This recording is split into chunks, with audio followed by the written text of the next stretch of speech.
Admit card থেকে দেখে দেখে তোমরা রোল নাম্বার লিখবে। তবে আমি একটা টিক্স বলে দিচ্ছি তোমাদেরকে, তোমরা সেই অনুপাতে যদি তোমাদের রোল নাম্বারটা লিখো তাহলে তোমাদের আশা করি কোনো ভুল হবে না।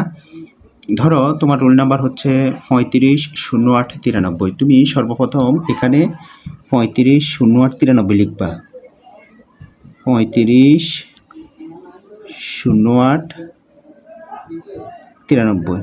এরপর তোমার বৃত্ত ভরাটের বিষয়। বৃত্ত ভরাটের আগে তোমরা একটা কাজ করবা, তুমি আগে এখান থেকে একটু সংকেত দিয়ে রাখবা তোমার কোন কোন বৃত্তগুলো তুমি ভরাট করবা। যেমন প্রথমে তুমি 3 ভরাট করবা, তারপরে তুমি 5 ভরাট করবা, এরপরে তুমি 0 ভরাট করবা, এরপরে তুমি 8 ভরাট করবা, তারপরে তুমি 9 ভরাট করবা, তারপরে তুমি 3 ভরাট করবা। তুমি আরেকবার দেখবা তোমার 350893 মিলে কিনা।